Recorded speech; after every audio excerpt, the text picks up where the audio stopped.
Ici c'est Brest. Ici c'est Brest. Ici c'est Brest.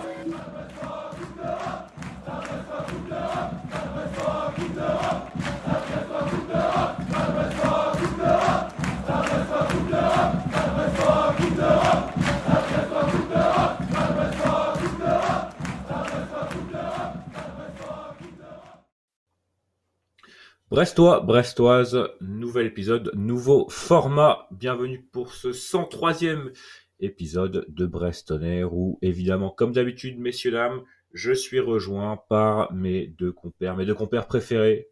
Yann, Fanche, comment allez-vous, messieurs? J+5 après le jour 0, finalement, le jour de notre nouvelle vie d'Européens, de participants à la Ligue des Champions. Yann, comment vas-tu toujours? Très bien, toujours en slip, tous les jours en slip, c'est assez plaisant. J'ai un peu froid, mais bon, c'est pas grave. Les rhumes, c'est maintenant, et comme ça, on sera en forme pour l'Europe cet hiver. Exactement. Fanche, comment vas-tu? Tout va très bien, tout va très bien. Un peu de mal toujours à réaliser. Je me projette, je regarde tout ce qui se passe en Europe pour voir quels adversaires éventuels, etc. Mais c'est Le très Real plaisant. Madrid. C'est très plaisant à faire. Ouais. Et ça reste toujours surréaliste, bien sûr. Comme je l'ai dit en introduction, nouveau format. C'est quelque chose qu'on voulait faire depuis un certain temps. Et je pense que l'intersaison, on va dire, qui démarre désormais, se prête parfaitement à ce jeu-là. C'est la petite foire aux questions. On vous a demandé sur Twitter et Instagram de nous poser vos questions. Que ce soit sur nous, sur le podcast, sur le Stade Brestois, autour du Stade Brestois. Vous avez été très nombreux à le faire, en tout cas. Je m'attendais pas à autant de questions et à autant de questions assez intéressantes. Donc on va y répondre. Messieurs, est-ce que vous êtes prêts à répondre, à passer sur le grill C'est de nos parti. auditeurs? On est prêt parce qu'il y a eu des questions un peu cheloues aussi, hein. Il y a de tout. Oui, mais Précise bon. peut-être quand on n'a pas tout pris, déjà parce qu'il y en avait beaucoup trop. Et puis on se réserve peut-être, si le format vous plaît, on peut faire un deuxième plus tard, hein, mais bon, il n'y a pas toutes les questions. Commençons, messieurs. Peut-être par une question autour du podcast. Combien êtes-vous à gérer Brest On Air et est-ce votre source de revenus principale? Question de Ici c'est Brest. Euh, alors, combien on est depuis? On a commencé à 3.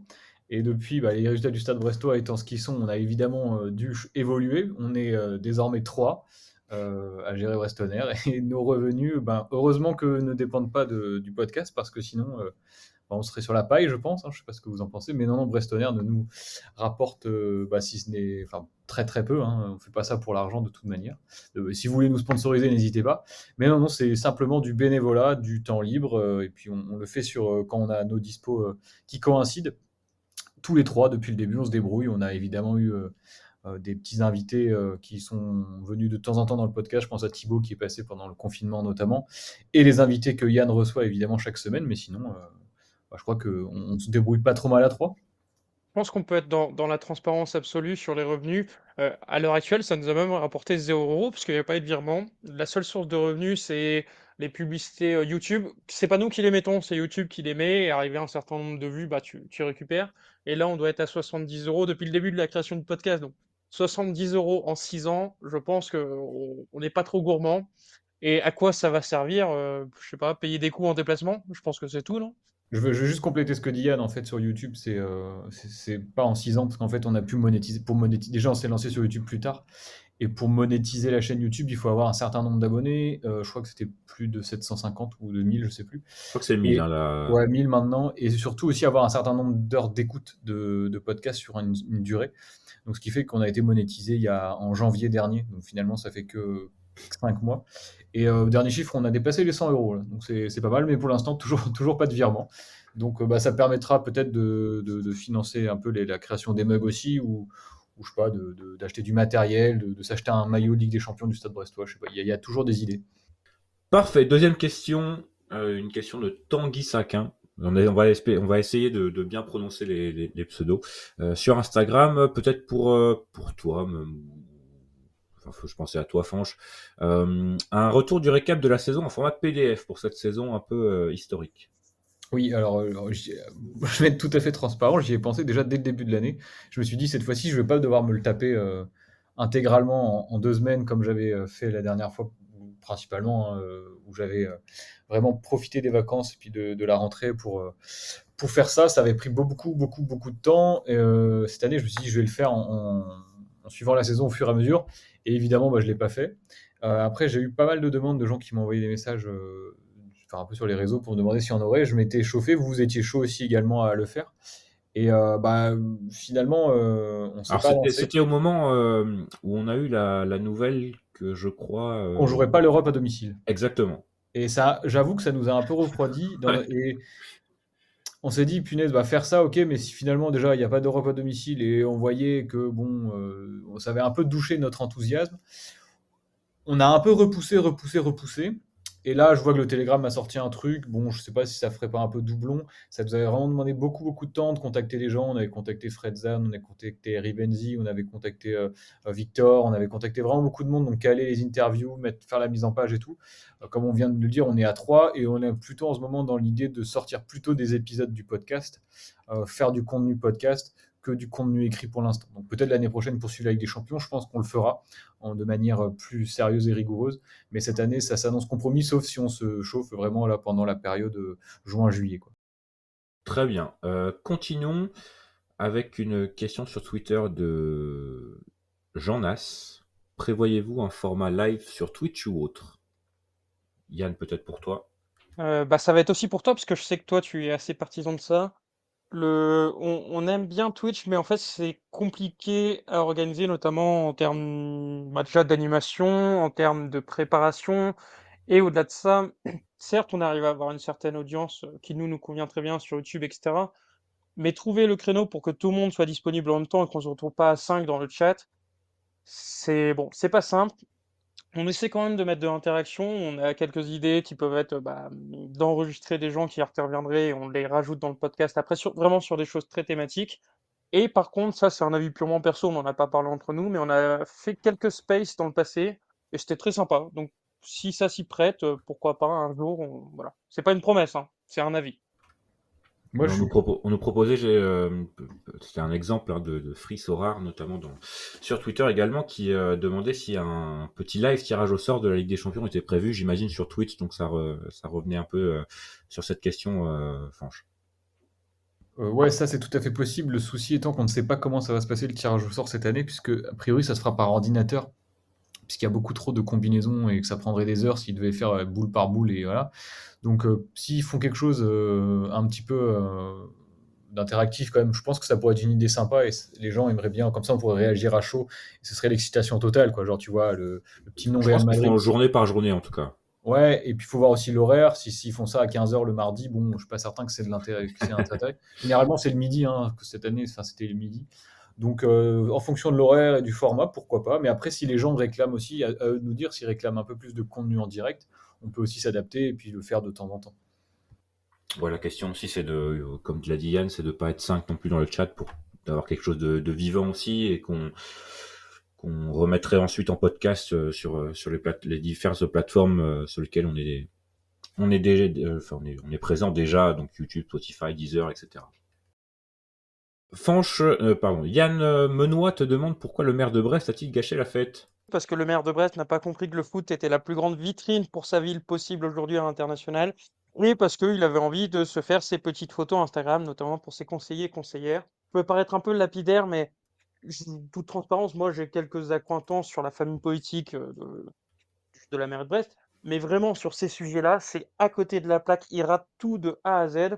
Et la comparaison, elle fait mal. C'est Bologne qui a assuré la Ligue des Champions quasi en même temps que Brest. La ville a organisé un truc en grande fête avec énormément de monde et les images elles font le tour de l'Europe, voire du monde, où les gens se disent waouh, c'est une ville qui respire le sport, c'est une ville où on a envie d'aller. Et à côté de ça, bah voilà, t'as t'as la vidéo de la réception à Brest où tout le monde a été déçu. Je pense que les joueurs ont été déçus.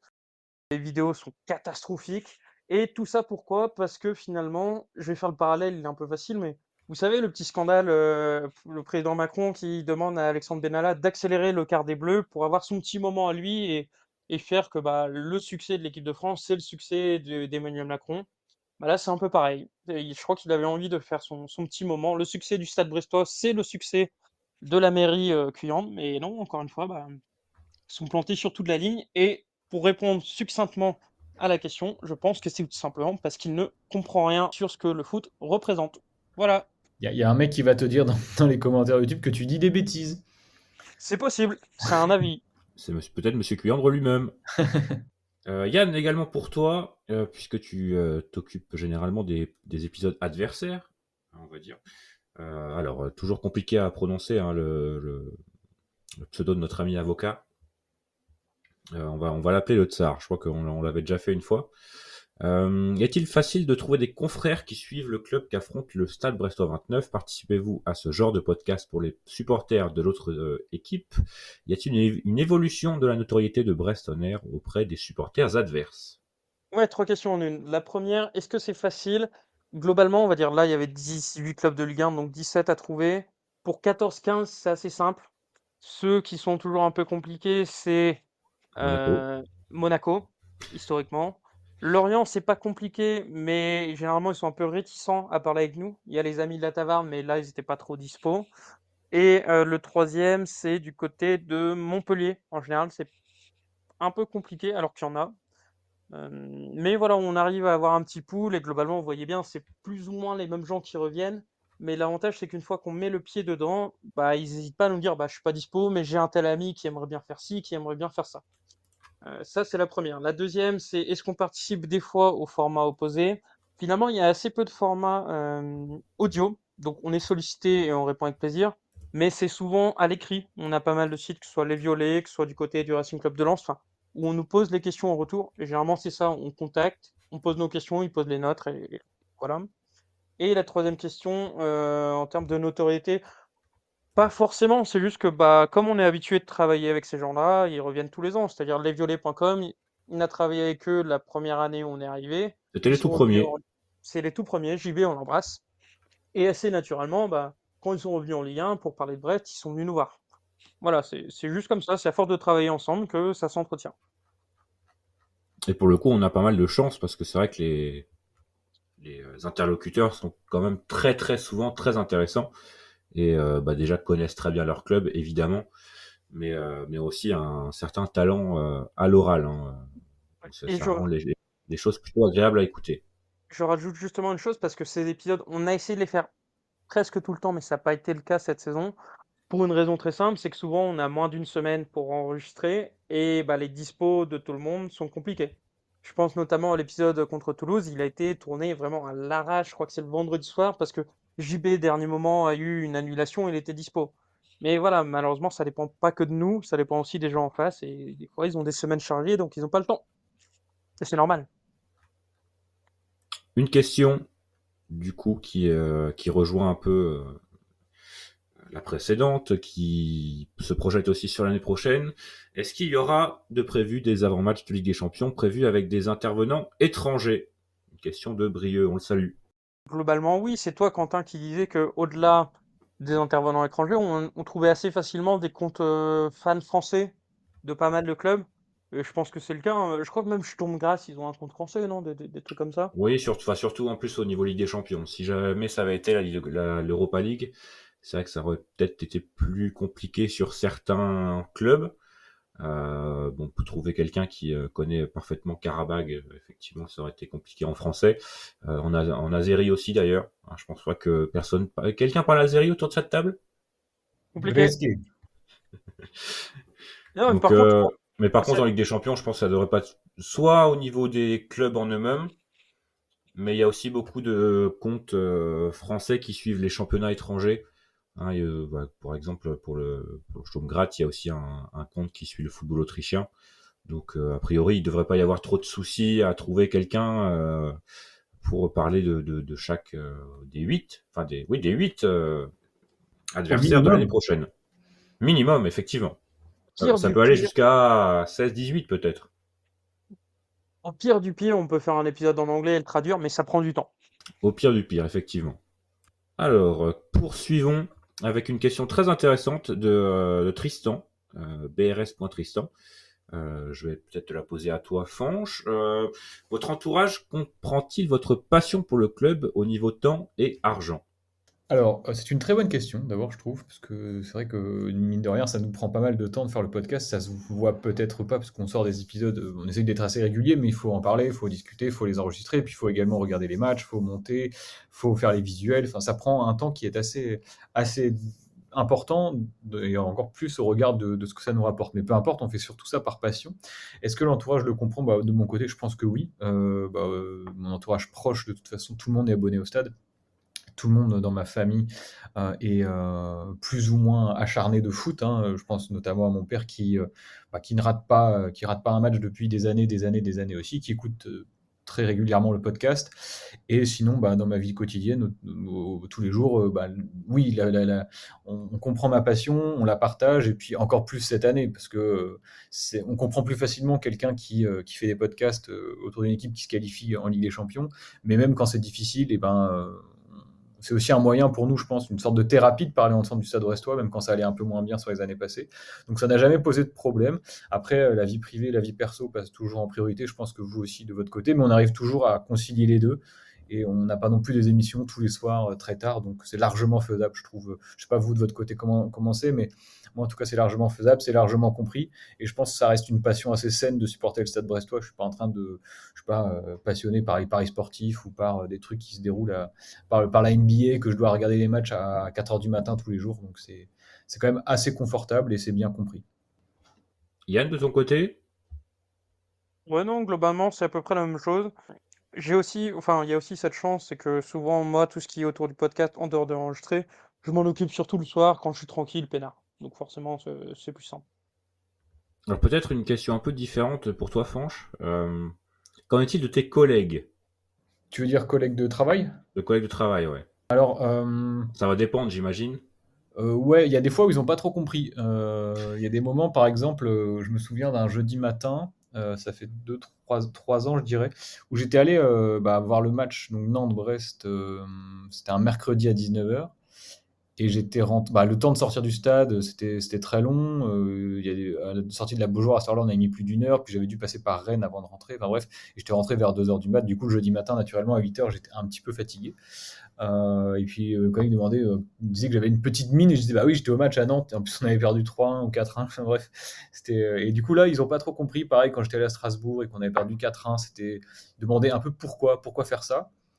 Et finalement, maintenant, c'est assez marrant parce que tu as tous les collègues qui t'ont jamais trop parlé de foot, qui viennent te voir et qui te disent: «Alors, t'as vu Brest?» Mais c'est toujours assez bienveillant, et puis, les gens se prennent un peu au foot, que ce soit les élèves, je pense que du coup, les parents des élèves suivent aussi, les profs s'intéressent. Par exemple, moi, pour donner un exemple, on peut avoir une fois dans l'année des places, avec l'établissement qui est partenaire du club. Une fois dans l'année, il y a un petit quota de places qui est mis à disposition, et tous les ans, c'est très facile d'avoir des places. Et là, c'est depuis un an, même qu'on avait des places déjà l'année dernière quand Eric Roy était là. Et c'était vraiment le premier marqué, un premier arrivé, premier servi. Et si tu réagissais pas dans les 10 minutes, tu n'avais pas de place. Alors moi, étant abonné, j'en ai pas pris, évidemment, mais ça part très vite. Donc les collègues comprennent mieux maintenant que ça marche, je pense.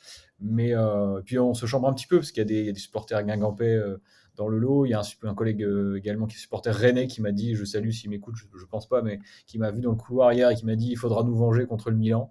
Du coup, c'est assez marrant. Parce que moi, autant d'un point de vue familial, c'est vrai que tout le monde est plus ou moins suiveur, on va dire, du Stade Brestois. Par exemple, dans les repas de famille, c'est souvent un repas un sujet, pardon, qui arrive sur la table. Donc, effectivement, tout le monde comprend facilement qu'il y ait pas mal de temps et un peu d'argent qui partent autour du Stade Brestois. C'est surtout les collègues, notamment quand j'ai dit que je partais à Toulouse pour suivre un match de foot, qui m'ont regardé avec des yeux un peu béants. Mais écoutez, eux aussi finalement se sont pris au jeu. C'est vrai que beaucoup de gens, même qui ne suivaient pas le Stade Brestois avant cette saison, avant cette fin de saison notamment, ont un peu été obligés de suivre l'actualité parce que c'est difficile de passer à côté. Donc à travers ça, c'est aussi un sujet qui revient et qui fait discuter autour d'un petit café. D'autres questions autour du podcast. Des joueurs sont-ils auditeurs du podcast? Des retours positifs ou négatifs du club? Peut-être toi, Fanch. Alors, auditeurs du podcast, je ne sais pas s'ils écoutent les épisodes. Je sais qu'au stade, le club, on est écouté, ça, il n'y a pas de problème. On nous l'a déjà dit de toute On façon. nous l'a déjà dit, On nous l'a effectivement. déjà dit. Mais après, tant mieux, hein, c'est normal aussi. C'est normal, je trouve, de leur part d'écouter ce qui se dit sur le club et que ce soit les bonnes choses ou les mauvaises choses. Je pense qu'on n'a pas dit énormément de mauvaises choses cette année, hein, quoi qu'il arrive. Après, est-ce que les joueurs écoutent? Je ne sais pas. En revanche, enfin, on a eu un message de Bruno Grougy une fois qui nous a répondu, qui nous a dit continuez ce que vous faites, c'est bien. Donc, bah, forcément, quand les Autant gens vous nous dire disent que ça, c'était autant vous dire qu'on peut, après ça, on peut mourir tranquille. Et la Ligue des sinon, Champions à côté, ça vaut pas grand-chose, quoi. Hein. C'est vrai que et sinon, non, on a quand même globalement des bonnes relations, relations cordiales, on va dire, mais via les réseaux avec les joueurs qui nous répondent de manière assez sympathique. Là, on a eu des nouvelles de Gaëtan Charbonnier qui était passé dans le podcast, qui a parlé un peu avec nous. J'ai eu l'occasion d'échanger ce week-end avec Romain. Mais après, voilà, c'est évidemment, on n'est pas là à leur demander quoi que ce soit ou à les faire chier, hein. On respecte évidemment la distance qu'il y a entre nous. Mais globalement, les joueurs qui nous suivent sur les réseaux sont très sympas. Je pense à Mathias Autrette aussi, qui était complètement remonté que la Coupe d'Europe ne puisse pas se jouer à Leblé. Il était prêt à installer des écrans géants au penalty. Voilà, donc globalement, ça se passe très bien. On n'a jamais eu de retour négatif d'un joueur qui nous a dit pourquoi tu as parlé comme ça de moi ou pourquoi tu dis ça de moi. Au contraire, après, on fait toujours très attention d'être plutôt bienveillant, même dans la critique. On n'ira jamais dire qu'un tel est une grosse brêle ou quoi. C'est pas du tout le ton du podcast. Et donc, ce qui et nous surtout, a on n'attaquera jamais la personne derrière le joueur, on va dire. C'est ça. C'est qu'on C'est ça, absolument. on On a pu critique mettre le des critiques joueur sur les éventuellement. matchs, mais la personne, on a beaucoup de respect pour les hommes, en fait, qui sont derrière, que ce soit les joueurs ou les gens du staff ou quoi. Reste à notre place et je pense que si on fait preuve de respect de notre côté par rapport à ça, en retour, on aura aussi le respect des auditeurs. C'est important voilà, si on critique un joueur, sinon à côté, on est on n'est pas réglo, c'est pas bien non plus. Donc on n'a jamais eu de retour négatif de la part des joueurs. De la part du stade, si, en revanche, qui n'avait pas trop apprécié, pour être tout à fait transparent, le ton des premiers épisodes, et notamment dans l'idée qu'on critiquait un petit peu la communication, etc. On l'a fait à plusieurs reprises. Ça n'était pas trop accepté à un moment donné, ce qu'on peut comprendre. Mais globalement, à part avec le directeur sportif actuel, je ne sais pas s'il est toujours directeur sportif à l'époque au moment où sort ce podcast, où les relations sont un peu compliquées. Sinon, avec la cellule communication, ça se passe très bien. Et Et d'ailleurs, justement, la fougue du premier épisode, il y a quand même des chances que si on le sortait maintenant, on dirait peut-être pas les mêmes choses avec le même ton, on va dire. juste pour compléter Franche, tu parles de pas attaquer les personnes. On a eu aussi quelques questions, on va pas les traiter sur Belaïli, mais c'est pour ça que finalement on n'a pas sorti l'épisode avec toutes ces casseroles, parce que ça n'a aucun sens enfin, c'est pas parce qu'un mec se comporte comme une merde qu'on a intérêt à aller le descendre derrière. Donc voilà, il y a eu plein de questions sur Belaïli, souvent un peu drôles, on va pas y répondre. Tout le monde sait ce qui s'est passé, tout le monde entend les légendes. Mais l'épisode est toujours sur mon ordi. Il faudrait que. C'est légendaire. Dans quelques années peut-être, quand il y aura prescription. Non, mais c'est important, vraiment. C'était une bonne question parce que on pourrait. Voilà, et on sait qu'il y a il peut y avoir de l'influence aussi. Et j'allais dire aussi que le stade nous a fait remonter quelques fois rarement hein, des désaccords, mais jamais il y a eu une pression de leur part pour supprimer quelque chose du contenu ou nous interdire de parler d'un sujet ou d'un autre. C'est à signaler aussi. Ceci étant, on reste un média, on va dire, de supporters, avec aussi bah, les bons et les mauvais côtés de supporters. C'est-à-dire que bah, parfois on peut critiquer aussi un tel ou un tel, mais ça reste dans le domaine du football.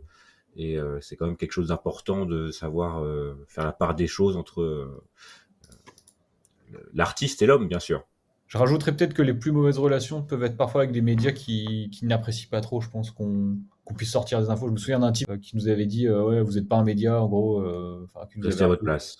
ouais, qui vous avait un peu fait chier, restez à votre place. Donc, ben, le pauvre, il sait pas sur qui il est tombé. Parce que autant on veut bien respecter les gens, autant personne nous fera taire sur des choses qui sont qu'on considère justes. Donc voilà, plutôt avec les médias, je pense qu'ils nous voient d'un œil un peu comme le grain de sable ou qui fait un peu chier d'exister, quoi. Mais bon. Pas tous, parce qu'il y Pas en a tous, pas tous. Non, plusieurs. non, France Ça Bleu, par dépend. exemple, excellent Nicolas Blanzat. Voilà, par exemple, par exemple. Et même, en fait, c'est même les médias nationaux, généralement, sont assez contents, que ce soit pour Oui, France Bleu d'Or. citer. Voilà, voilà, c'est pas tous, c'est vraiment un ou deux, soit pour des raisons personnelles, soit pour X raisons, mais voilà. Et puis, c'est pas grave. Surtout, c'est pas grave, en fait. Et une question en substance également, d'autres interviews de joueurs staff la saison prochaine, question de Castel 29830. Écoutez, on l'espère en tout cas. C'est vrai que nous, on demande régulièrement quand même. On n'a pas toujours une réponse positive en tout cas du Stade brestois. C'est vrai que du côté des anciens brestois, c'est un peu plus facile, ce qui nous rend aussi un peu triste de temps en temps quand on voit, par exemple, les capacités d'un média, par exemple international, à avoir n'importe qui ils veulent au club. Mais en tout cas, ça va pas arrêter. Ça apporterait certainement une valeur ajoutée assez claire. On va continuer de demander, je pense. Je pense que Yann et Fanch sont d'accord avec moi, mais en tout cas, non, ça nous empêchera pas de continuer à faire ce qu'on fait actuellement.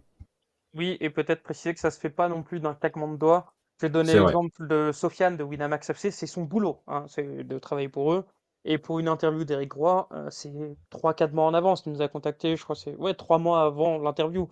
Donc c'est des trucs qui mettent du temps, tant côté club que temps préparation. Voilà, on peut pas en avoir un toutes les semaines, ni même Non, et tous les puis mois. on comprend qu'ils sont extrêmement sollicités et donc ils sont obligés Particulièrement cette saison, ouais. de répondre à l'équipe peut-être. Mais c'est vrai que de temps en temps, on a eu Romain Perrault hein, qui était encore au club au moment où il est passé dans le podcast. Et pourtant, ça s'était très bien passé. Il y avait eu que des bons retours. Il y avait beaucoup de gens qui avaient écouté. Mais c'est vrai que c'est plus facile avec les anciens Brestois. D'avoir un Gaëtan Charbonnier, ça avait été très facile. On en a eu d'autres. Hein, même d'avoir d'autres sportifs, Valentin Madouas, ça avait été aussi très facile. C'est un tout petit peu dommage. C'est vrai que que ce soit un peu enfin, que ce soit si compliqué je sais pas de quoi ils ont peur en fait. Ils ont peur on n'en est pas là pour chercher la petite bête ou quoi. C'est juste pour essayer de partager la passion et que les gens écoutent. Et je pense que dans un format différent que sur l'équipe ou la presse locale, ce serait aussi intéressant. Mais bon, c'est ainsi. Et après, préciser que globalement, c'est une constante dans le football français. Regardez tous les clubs qui font des podcasts, des trucs comme ça. Lorient a pu avoir quelques joueurs, quelques gros noms, mais sinon, c'est compliqué En partout, même hein. temps, les joueurs de Lorient, ils sont pas trop demandés. Dans les médias nationaux, on n'en a pas trop vu cette saison, hein. Alors, question suivante. On va peut-être parler un peu plus de sportif désormais. Un choix parmi les deux options suivantes, messieurs. Brest qui bat le Real à Bernabeu et Milan à San Siro mais qui descend en Ligue 2, ou Brest qui prend tôle sur tôle en Ligue des Champions mais qui se maintient en Ligue 1. Une question de Dupe 51 575. Alors moi, ma réponse est très claire. On a participé à la Ligue des Champions. On peut se prendre la tôle qu'on veut, mais on reste en Ligue 1 et on continue à vivre en Ligue 1. On pourra dire ah tu te souviens quand c'était pris 4 contre le Real, on va en rigoler parce que battre le Real une fois c'est bien, mais si derrière tu retournes en Ligue 2, bon, la fête est un peu gâchée. Donc perdons contre le Real, ce n'est pas grave et restons en Ligue 1 l'année prochaine. Une petite saison à la Toulouse et on peut faire les deux. Hein. Toulouse a battu Liverpool et c'est maintenu.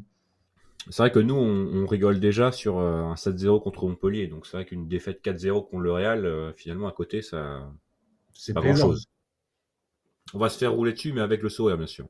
Moi, je préfère également rester en Ligue 1. Maintenant que, étant donné que sportivement, on va dire, de toute façon, la délocalisation, je pense que ça met aussi quelques soucis pour euh, être compétitive sportivement. Je pense pas qu'on puisse espérer grand chose, donc maintenant on va la jouer. Je pense que mon discours aurait été peut-être un peu différent si on avait joué l'Europa League, où là je pense qu'on aurait pu jouer quelque chose d'un peu plus durable sur la saison. Mais là, la Ligue des Champions, je pense que on va la jouer, on va être content de la jouer, on va prendre les sous, et après c'est que du bonus finalement. L'important, je pense que ce sera aussi le maintien en Ligue 1 parce que on va dire que ça va être du bonus et que le fil rouge, ça reste la Ligue 1 pour développer le club. De toute façon, je pense que d'un point de vue long terme, moyen terme même, rester en Ligue 1, ça vaut plus que gagner contre le Real ou le Milan, même si ça ferait évidemment plaisir. Autre question. Pensez-vous que le Stade Brestois 29 a besoin de capitaux étrangers pour se développer? Question de Lucas Sueur sur Instagram. Yann, peut-être à toi. En fait, ça dépend ce que tu entends par se développer. Si finalement on se contente d'avoir un stade brestois qui, si on se dit bah finir 14e tous les ans, ça nous va et c'est audible, pas forcément.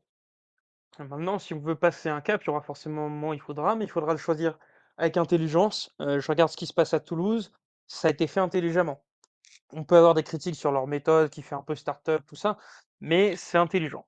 Je rajoute un dernier point qui, là, est plus prospectif et presque géopolitique, mais il y a d'énormes opportunités à Brest, notamment du fait de l'économie maritime.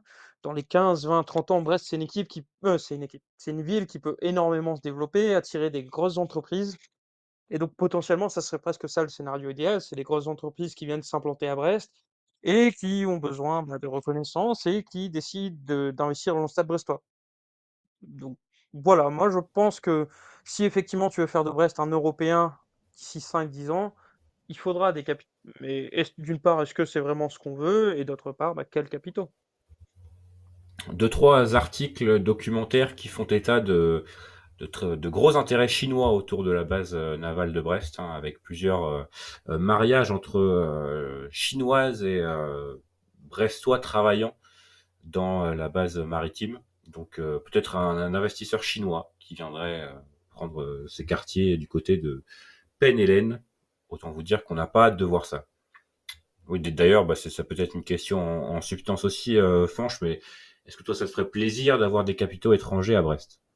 Non, pas particulièrement, dans la mesure où on a réussi, vu qu'avec Denis Le Saint et des capitaux locaux, je dirais, on est parvenu à se qualifier pour la Ligue des Champions.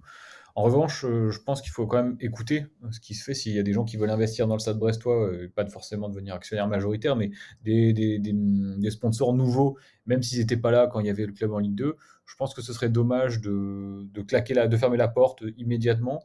Je pense qu'il faut écouter, négocier, parce que c'est aussi une opportunité pour le Stade brestois de passer un cap, et ça passe aussi par l'arrivée peut-être d'investisseurs. Alors je ne demande pas ce que ce soit des investisseurs étrangers avec des fonds un peu obscurs qui viennent mettre beaucoup d'argent et qui finalement partent assez rapidement, ou encore moins de la multipropriété. Mais si des gens sérieux veulent jouer participer à la nouvelle aventure du Stade brestois, pourquoi ne pas écouter? Je pense que ce serait intelligent de le faire. Et une question de Darphy Family sur un peu le même sujet. Selon vous, est-ce que d'un point de vue purement sportif et économique, la Ligue des Champions sera bénéfique à court moyen terme pour Brest en mettant de côté autant que possible notre point de vue de supporter? Oui, ne serait-ce que parce que tu vas exister en semaine, parce qu'il y aura 3, 4 équipes seulement avec des champions la saison prochaine. On va beaucoup parler de Brest, quoi qu'il arrive. Et sur un plan économique, évidemment, il y a plein de sponsors, ça rejoint un peu ce que disait Franche, qui seraient heureux d'avoir leur nom sur le maillot d'une équipe de Ligue des Champions et qui potentiellement sont prêts à mettre un petit billet pour être là juste cette saison. Ah non, c'est au club de décider s'ils veulent ou non. Mais oui, c'est bénéfique à court terme. Mais encore une fois, c'est comme tout. Qu'est-ce que tu vas faire de cet argent? Qu'est-ce que tu vas faire de cette visibilité? Voilà, mais pour moi, oui, c'est indiscutable. C'est bénéfique. Et même, il y a des transferts, il y a des joueurs. Tu leur dis, on sait que t'as pas vocation à rester à Brest 10 ans, mais là, tu as une opportunité de jouer avec des champions et de te montrer. Il y en a plein qui vont signer juste pour avec des champions, quitte à baisser leur salaire, leur prétention salariale. Même avis Guyane pour moi, même avis Guyane. Et tu parlais des sponsors. Il y a aussi les sponsors actuels. Je pense que pour être sur un maillot Ligue des Champions, ils vont devoir sortir un peu plus d'argent que sur le maillot Ligue 1. Donc, bien sûr, ne pas se les mettre à dos, mais le maillot Ligue des Champions a aussi une certaine symbolique, une certaine visibilité que n'a pas le maillot Ligue 1. Donc, on imagine que ce sera pas le petit basque sur le maillot Ligue des Champions, quoi. A priori, d'après les modèles qu'on a vus, c'est Yaourt Malo, hein. C'est beaucoup mieux que le petit basque. Même si c'est bien sûr le même groupe. Il y avait pas mal de questions aussi autour de justement des infrastructures. Est-ce que ça va justement progresser avec cette prise de niveau, on va dire, au niveau budgétaire du Stade brestois? On imagine que oui, à voir ce que va devenir l'argent. Évidemment, le partir à Guingamp, ça va aussi être un peu payant. J'imagine que ce sera moins cher qu'à Rennes quand même, Yann. De ce qu'on a entendu, aller à Guingamp, ça va presque rien coûter. Dans les faits, financièrement, ça va être très léger pour Brest. D'un point de vue location du stade. Voilà. Après, évidemment, il y a les Après, tu as prestataires, tout ce qui est partenaire, machin truc. voilà. Mais ça reste un impact normalement assez mineur. Maintenant, moi, j'ai une peur, surtout dès qu'on parle d'argent et d'infrastructure, c'est un peu la caisse noire du stade, où finalement on met beaucoup d'argent pour le stade parce que voilà, il faut. mais enfin, le stade, le permis est toujours pas déposé, donc aussi bien on met de l'argent pour un truc qui va arriver dans 15-20 ans. Bon, je, je comprends, mais ça me fait un peu peur que beaucoup d'argent, beaucoup d'investissements, par exemple, je sais pas, pour le centre d'entraînement, soient décalés parce qu'on attend le stade. D'ailleurs, question le Roudourou, c'est acceptable? Question de Gflo sur Instagram. Est-ce que c'est acceptable, Franche? C'est acceptable dans la mesure où on n'a pas le choix. Je pense que c'est la moins mauvaise des solutions, notamment pour les Brestois. Pour eux, 1 heure 117 km, je crois, 1 heure et quart de route. Euh, c'est la solution la moins pire, je dirais, en tout cas à mon sens, pour que les Brestois puissent voir les matchs de Ligue des Champions à domicile, entre guillemets. Rennes, peut-être que les installations sont meilleures, mais c'est déjà 2 heures et demie de route. Et en pleine semaine, je pense qu'il y a pas mal de gens qui n'auraient pas fait le déplacement et on peut largement les comprendre. Nantes, c'est encore plus loin. Je ne sais même pas si le stade de la Beaujoire a été sollicité. Donc, ouais, évidemment, c'est pas la solution idéale. Évidemment que c'est dommage de ne pas pouvoir jouer à Leblé. Je pense que les joueurs eux-mêmes seront perturbés. D'ailleurs, Eric Roy l'a dit, hein, pour lui, c'est 8 matchs à l'extérieur finalement, même si ça se joue à Roudourou.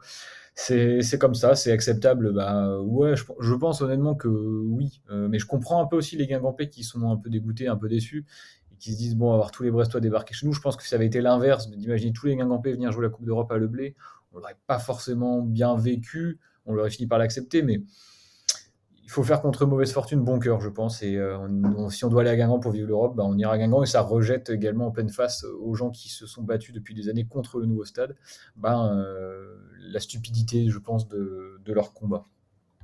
Hello les kids, question de XBE. XBE qu'on retrouvait souvent au niveau des pronostics. Hein, en Ah oui, tête gros pronostiqueur, gros Xavier. pronostiqueur de qualité, XBE. Hello les kids, comment est composée l'équipe de recrutement? Greg Lowe a-t-il des adjoints ou assistants? En gros, a-t-il un padawan prêt à passer number one en cas de départ du boss? Alors, je vais prendre cette question. A priori, donc, ils étaient 4, dont Grégory Lorenzi à la cellule de recrutement.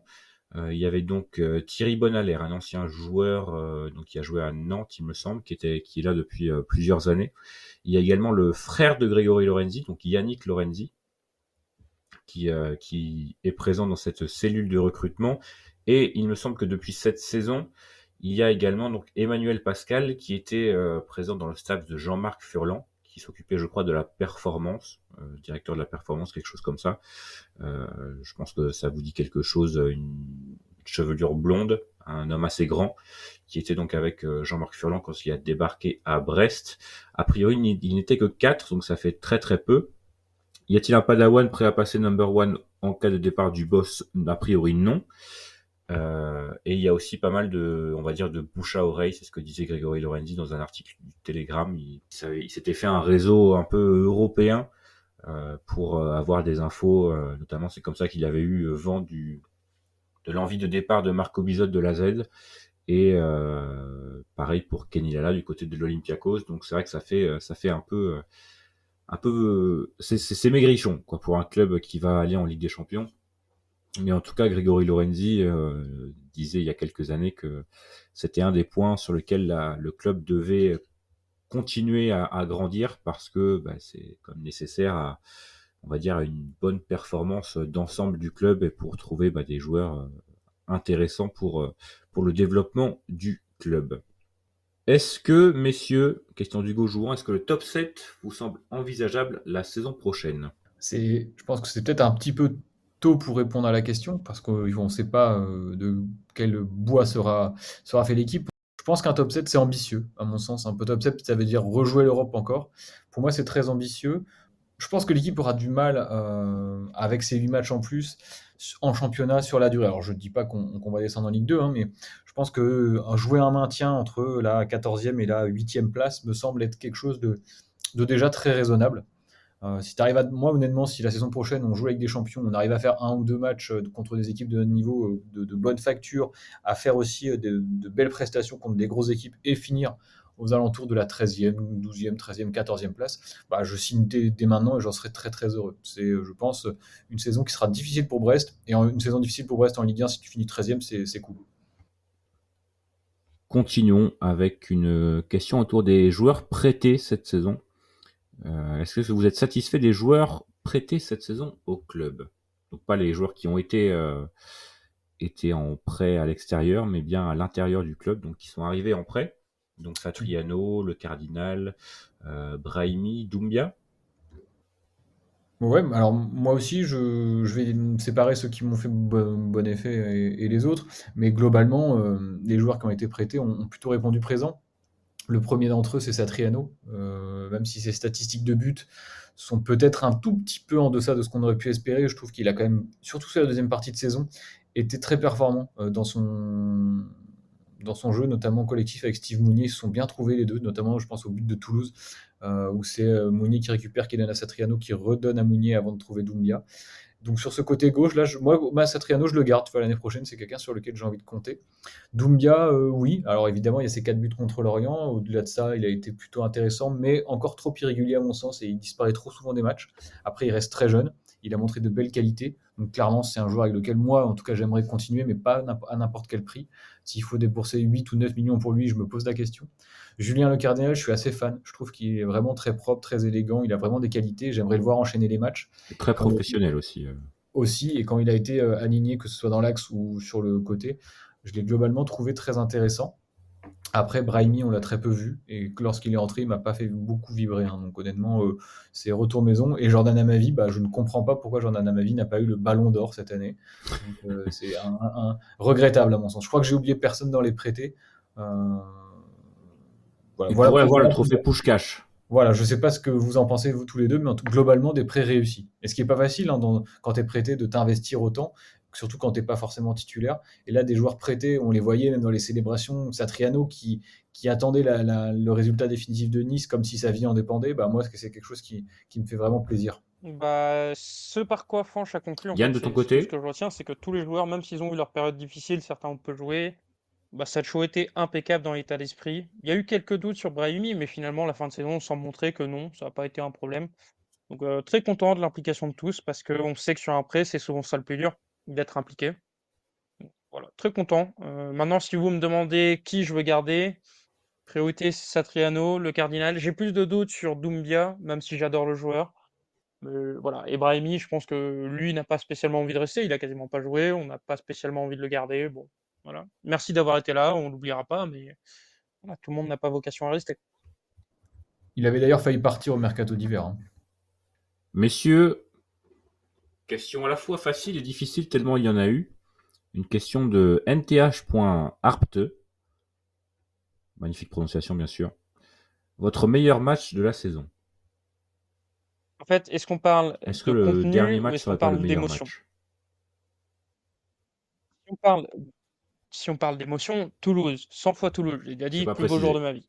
Si on parle de contenu, euh, ça se joue entre Toulouse et Lyon. La réception de Lyon, vraiment, on l'a dit, on le répétera et on en parlera encore dans 5-10 ans. J'ai rarement vu un Stade Brestois aussi impressionnant et aussi fort en Ligue 1. Moi, le match qui m'a le plus marqué, ouais, je pense que c'est Rennes. C'est Rennes parce que le scénario. J'ai été extrêmement marqué par le match de Lyon aussi. Pourtant, c'est une défaite. Et je trouvais que c'était vraiment un super match des deux équipes. Un plus beau match, je trouve, que contre Rennes, où contre Rennes, il y a beaucoup d'erreurs, il y a des choses qui sont un peu bizarres. Contre Lyon, ça avait vraiment été assez rapide. Enfin, c'était vraiment fou. Ouais, il y a trop de matchs sur lesquels j'ai des bons souvenirs. Le match de Lorient, la première mi-temps, évidemment. Le match de Lens, le tout premier match où le scénario il est dingue, en plus c'était super beau, c'était une super journée, on avait pu également rencontrer Madouas après le match, enfin tout était parfait, c'était génial, et ça lançait la saison, et l'apothéose avec ce match de Toulouse. Alors moi je l'ai vécu différemment, comme je le disais dans l'autre podcast, parce que j'étais pas avec vous à Toulouse, donc peut-être je l'ai un peu moins vécu intensément, mais au stade, je dirais le match de Lens, et je suis d'accord avec toi Yann aussi, le match de Lyon, il était assez fort, il était vraiment de bonne qualité. Alors moi, hormis le fait que la route de Quimper n'était pas là pour ce match, j'ai de gros souvenirs de la victoire contre Marseille. Et ça, pareil, c'est tout à fait émotionnel, hein, mais bon, je pense que la diversité de nos réponses montre à quel point on a bien mangé cette saison. Mais le match de Marseille, où vraiment sur le but de Lasmelou, je suis à deux doigts de chialer, parce que là, je me rends compte que c'est vraiment possible. Il me semble en février, le match contre Marseille. On est en train de débuter la dernière ligne droite. Et là, c'est quand même un match très très important et un but très très important aussi et un magnifique but en plus à 10 contre 11. Vraiment, il y avait tout ce qu'il fallait et au-delà de ça, je pense qu'on fait un très bon match jusqu'à en tout cas l'expulsion de Steve Mounier, même après finalement où et je pense l'équipe qui est la plus à même d'ouvrir le score et vraiment un super match, un super but et évidemment on n'était pas au stade, en tout cas de mon côté, mais j'ai explosé comme rarement je l'ai fait devant ma télé. Il y a eu deux trois tours de cuisine qui ont été faits, donc vraiment Est-ce cette que le tour saison. de cuisine, c'est aussi le tour de la cuisine? Bonne question de Thierry Adam qui fait son apparition au niveau du podcast. Alors beaucoup de questions aussi autour d'éventuelles pistes, on va dire personnelles, des joueurs qu'on aimerait voir à Brest. Ça, on va y répondre peut-être dans un podcast, on va dire préparation d'effectifs 2024-2025. Tout ce qui est départ, arrivée, ça arrivera très rapidement d'ailleurs. Une bonne question, j'ai trouvé de David Finzin, euh, qui sur Twitter se surnomme le Duc, bien sûr. Brest arrive à relancer de bons profils de Ligue 1, Les Melou, Lala, entre parenthèses. Est-ce que vous pensez qu'on peut ou qu'on a intérêt à faire pareil avec des profils plus Ligue des Champions pour la saison prochaine, comme Anthony Martial, alors Christopher Nkunku, je pense que ça va être un peu dur, Juste Nicolas Pepe ou autres, en admettant qu'ils soient prêts à réduire leur salaire? comme Franck l'a dit, je pense que la priorité, c'est le salaire. Ok. Et mine de rien, ce qui va être aussi un défi pour Brest, en fait, est-ce qu'on va s'ouvrir à beaucoup de joueurs étrangers? Brest, c'est une équipe qui a un noyau de joueurs français, ça parle très couramment français, tout le monde parle français. Enfin, voilà, je fais pas de politique et je sais que certains vont adorer, oui, la France, machin. Mais c'est la réalité. Brest, c'est l'équipe qui a le moins d'étrangers. Et quand tu arrives en compétition européenne, c'est normal, tu es plus attractif, donc tu arrives à aller chercher des joueurs étrangers. Et c'est là-dessus que tu as une carte à jouer ou peut-être tu peux aller relancer certains profils, mais est-ce que Brest est capable? Est-ce que Brest veut le faire? On a vu, le cas de Rennes avec Matic, c'est pas toujours simple. Attention. Moi, je serais plutôt partisan d'essayer de monter en gamme dans le recrutement, mais surtout de prendre des joueurs qui jouent un peu le haut de tableau de Ligue 1, qui jouent 6e, 7e place, un peu comme Lens l'a fait, plutôt qu'aller chercher des mecs qui ont 150 matchs de Ligue des Champions. On n'en a pas besoin, on n'est pas là pour la gagner. Je suis assez d'accord avec toi et surtout qu'il faut bien comprendre que notre pain quotidien sera la Ligue 1. Il faudra des mecs qui seront complètement déterminés et capables de se mettre un peu le cul par terre, pardonnez-moi l'expression, lors des matchs compliqués en Ligue 1. Si tu vas chercher des mecs qui sont à la relance uniquement pour se montrer en Ligue des Champions et lorsque le match, pas à Clermont en l'occurrence, mais le match au Havre ou le match à Montpellier se présente le dimanche qui suit à 15h ou à 17h l'année prochaine et que tu dois absolument prendre les 3 points et qui se font porter pâle ou qui ont une petite blessure diplomatique, non, moi je pense qu'il faut qu'on continue un peu sur la même logique. Essayer peut-être d'avoir les profils qu'on avait. En gros, taper sur. Parce que évidemment, Grégory Lorenzi avait une liste de profils et généralement son numéro 1, son numéro 2, son numéro 3 n'était pas forcément chaud à venir et il était obligé parfois d'aller sur le numéro 4 ou le numéro 5. Bah, garder ces listes et peut-être aller chercher le choix numéro 1 qu'on avait vu à l'époque et qui cette fois-ci dira oui. Alors évidemment, on peut passer aussi un cap sur un ou deux joueurs qui seront forcément. Je pense qu'il faudra quelques joueurs d'expérience, des joueurs qui ont disputer des Coupes d'Europe, on en a déjà certains, mais rester un petit peu dans la même logique de recrutement. Et je pense que Brest ne changera pas, sauf s'il y a de gros changements en interne, mais ne changera pas sa manière de faire sur le recrutement cette année. Est-ce qu'il y a un joueur que vous considérez comme intransférable, refus d'offre à 15 millions par exemple? Une question de Antoine. Alors moi je vais répondre rapidement. Alors j'ai premièrement non. J'ai pas de joueur intransférable. Malheureusement, on est en bas de la chaîne alimentaire en tant que Stade Brestois, donc on ne peut pas se permettre avec notre budget. Et, malheureusement, il y aura toujours quelqu'un pour acheter un joueur à Brest. C'est comme ça que les footballs actuels. En revanche, par exemple, un joueur comme Bradley Loco, il faudra plus que 15 millions pour moi, en tout cas pour le faire partir, voire même Lilian Brassier. Je pense qu'un défenseur gaucher assez jeune, qui sort d'une excellente saison et demie, même j'ai envie de dire, vu le nombre de joueurs, de clubs pardon, qui s'intéressent à Lilian Brassier, ce sera autour de 15 millions selon moi. Petit problème sur son contrat, puisqu'il ne reste plus qu'un an. Oui, moi je suis assez d'accord avec toi, personne n'est intransférable. Quand on est Brest et s'il y a des offres qui sont totalement dingues, irrefusables, je pense à un Bradley Loco qui en plus dans l'équipe type de Ligue 1, le gars peut totalement attirer des clubs qui seraient prêts à mettre, je sais pas, 20 millions d'euros, 15 millions, 20 millions d'euros. Pour moi, 15 millions d'euros, 20 millions d'euros pour Bradley Loco, je réfléchis. Et peut-être une dernière question. Éric Roy devient-il Elle est vraiment pas simple. l'entraîneur le plus Parce que iconique de finalement, l'histoire pour du Stade moi, qui Brestois? suis assez jeune, l'autre candidat, c'est Alex Dupont. Dupont, bon, ça s'est mal fini sur son retour, mais Dupont avait quand même un caractère très bourru qui collait à cette ville de Brest. C'est un peu pareil pour Jean-Marc Furlan. Mais dans tous les cas, Éric Roy restera celui qui a fait passer Brest dans une autre dimension. Et finalement, je ne sais pas s'il y avait de base des atomes crochus entre Brest et Éric Roy. Je pense que c'est Éric Roy qui s'est imprégné de la ville et qui est devenu brestois. Là où un mec comme Dupont, un mec comme Furlan, de base, avant même qu'ils arrivent, tu savais qu'il y avait une compatibilité dans les caractères. Donc peut-être, je pense que le mot iconique implique représentatif de toute la force, tout le poids, tout le potentiel de Brest. Et dans ce cas-là, je vais dire oui. Et je vais finir là-dessus parce que c'est important. Comment ça va se finir? Peu importe en fait. Et j'ai tendance à penser que même si c'est très dur l'an prochain, euh, si ça doit finir comme ça a fini pour Ranieri à Leicester, c'est-à-dire après 9 mois après le titre, c'est compliqué en première division, ils font le choix de partir et tout le monde part en bon terme, c'est génial. Voilà. Et je pense que ça finira comme ça. Là où Alex Dupont a malheureusement eu une sortie pas à la hauteur de ce qu'il avait apporté à Brest, et son deuxième passage a été un échec. Moi, j'ajoute que effectivement, je pense que Eric Roy, parce qu'il a fait en nous sauvant d'une part, puis en nous emmenant en Ligue des Champions, restera comme. Alors, j'ai pas connu tous les entraîneurs, et évidemment, c'est très difficile de faire ce genre de classement parce que tous, selon leur contexte, forcément, quand tu entraînes Brest en Ligue 2 ou en National et que tu reprends le club, que tu le refais remonter, tu peux pas l'envoyer en Ligue des Champions, t'as pas les moyens, donc c'est très difficile. Mais à contexte équivalent, évidemment que si je garde en tête un Dalloglio, un Derzakarian, un Landry Chauvin, etc., c'est incomparable. Eric Roy, ce qu'il a fait, ça restera, on en parlera encore dans 50 ans. Sauf si, évidemment, tous les années maintenant, on se qualifie en Ligue des Champions, mais on peut en douter. En tout cas, et puis j'ai beaucoup aimé depuis qu'il est là le respect dont il a fait preuve lorsqu'il parle du club. Alors, on va continuer pour quelques questions encore. De toute façon, il y a des chances qu'on fasse une partie 2 si jamais ça vous plaît, d'autant que ça a plutôt bien marché, beaucoup de questions, et on peut pas non plus répondre à toutes. Est-ce qu'il y a des options d'achat pour les joueurs actuellement en prêt?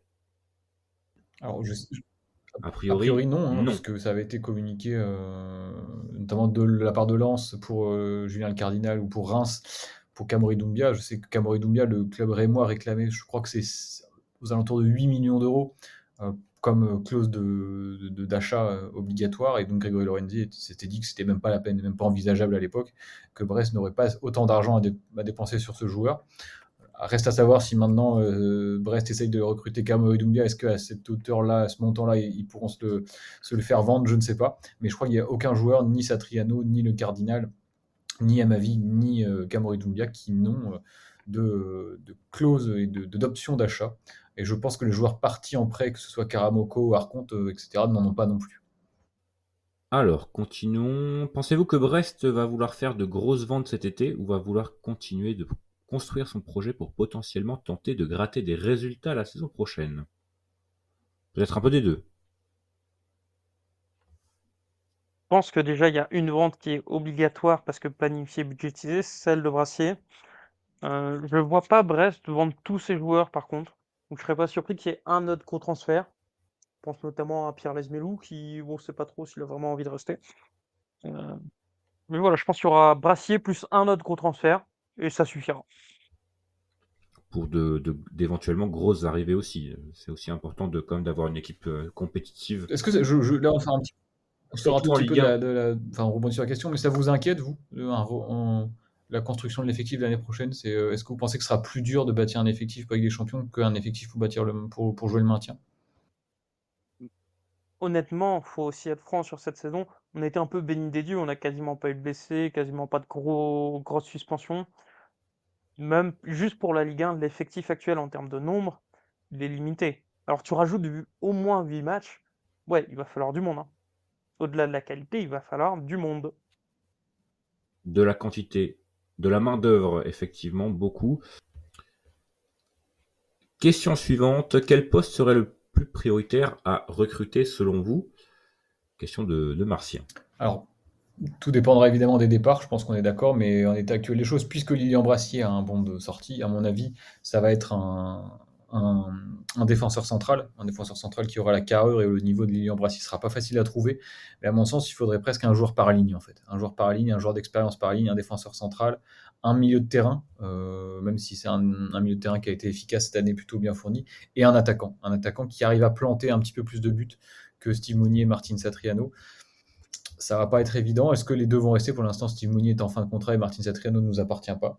Donc, moi, j'aurais pris un joueur par ligne, mais avec une priorité sur le poste de défenseur central. Bah, de mon côté, justement, la question, c'est est-ce qu'on considère que Satriano est dans l'effectif? Parce que moi, sur le mercato qui va démarrer, avant, puisque aucun départ n'est acté, en l'état, pour moi, la première recrue à faire, c'est Satriano. C'est le premier dossier à régler. Et bien de mon côté, on va partir en tout cas sur l'effectif 2023-2024 sur le poste d'ailier gauche. Ailier gauche qui pose C'est vrai. problème. C'est vrai, tu as vraiment Littéralement, raison. C'est vrai que j'y ai pas pensé, mais je suis d'accord avec toi. pas grand chose comme à la fois comme quantité et comme qualité, surtout au niveau Ligue des Champions, hein, où c'est vrai que Même niveau Ligue 1, si on on a le quand prend. même été, Même niveau Ligue 1. on a quand même été obligé de faire jouer Satriano à un poste qui n'est pas le sien en fin de Camouflé pour saison. les Donc, autres joueurs qui devaient jouer à ce poste-là. c'est vrai, c'est vrai, c'est vrai. Donc un ailier gauche, a priori plutôt, surtout si on garde Loco, plutôt un droitier qui jouerait à gauche. Une petite dernière question peut-être, de quoi ouvrir sur sûrement une info que vous aurez déjà vue sur le compte Twitter, Fanche, des infos sur le nouveau maillot. Question de Et Eric sur oui, Instagram. alors le nouveau maillot, on a vu les 4 maillots. Alors, on n'est pas tous d'accord, je crois, sur, sur ce podcast, sur la beauté ou non. Après, c'est très subjectif, hein. Moi, je les trouve pas forcément très très beaux. J'ai beaucoup de mal avec cette association. Et je comprends, hein, mais ce patchwork de sponsors. Et je comptais vraiment sur le maillot Coupe d'Europe pour être. Parce que le maillot Coupe d'Europe, il me semble que tu peux avoir qu'un seul gros sponsor principal, de face et un de dos, au-delà du patch Ligue des Champions, du truc respect, etc. Et ben, il me plaît. Ces bandes horizontales, là, elles me font pas vraiment elles me font pas très plaisir. Mais bon, c'est dommage parce qu'en fait, c'est le maillot que tu vas forcément acheter en fait de Ligue des Champions. J'ai peur que d'ailleurs ils soient en rupture du stock très vite. Mais des lignes, des belles bandes, s'ils voulaient en faire, mais verticales, assez larges, etc., un peu à la manière du maillot niçois, aurait pu être sympa. Là, c'est un poil décevant, à mon sens. Et surtout le maillot bleu, je ne comprends pas trop. J'ai un peu de mal à saisir ce qu'ils ont voulu faire. Préciser que les maillots en question, peut-être pas tous, mais vous pourrez trouver des mock-ups, comme on appelle, sur le compte Twitter, Boston Air, en attendant l'officialisation qui devrait être, de ce qu'on a entendu, un peu plus tôt que d'habitude, ça serait en juillet. Et bon, voilà, mon avis perso, c'est que j'aime beaucoup le domicile Ligue 1. Il est très simple, mais quelques petits détails qui font que celui-là, je l'aime beaucoup et je pense que c'est peut-être le plus réussi d'Adidas à domicile. Les trois autres, non, c'est pas pour moi. Intéressant de savoir si Brest aura le seul maillot avec un sponsor de yaourt en Ligue des Champions cette saison, autour des Fly Emirates et autres Qatar Airways. Plutôt yaourt malo Intéressant de ou savoir petit si. basque? Plutôt Malo, moi, hein. C'est vrai qu'ils sont bons, hein. C'est de la bonne qualité de yaourt. En tant que spécialiste du yaourt, c'est vrai que j'hésite pas à me prononcer et à dire que les yaourts Malo, c'est plutôt pas mal. Qu'ils soient à la vanille, bien sûr, ou en tant que fromage frais, naturellement. Messieurs, merci. On va peut-être s'arrêter là pour cette première fois aux questions. On garde hein, évidemment les autres questions, celles sur lesquelles on n'a pas répondu, parce que manque de temps, parce que beaucoup de questions aussi. Mais on les garde, on les met de côté pour éventuellement une autre fois aux questions. Pourquoi pas durant cette intersaison également, puisque le temps ne devrait pas manquer et les idées non plus. Donc pourquoi pas en faire une deuxième si ça vous plaît, si ça vous a plu. Et sur ce, on va vous dire à très bientôt pour un nouveau podcast. On ne sait pas exactement de quoi il sera fait. Peut-être le bilan individuel collectif de cette saison magnifique du Stade Brestois et peut-être se projeter sur la saison prochaine avec quelques idées de recrues et voilà. On va jouer au grand connaisseur. C'est nous. C'est nous, c'est nous. Fanch, Yann, merci à vous et à très vite sur Brest On Air. Merci aussi pour vos questions, naturellement. Et à une prochaine, très prochainement, bien sûr. Salut, allez Brest. Kenavo, allez Brest.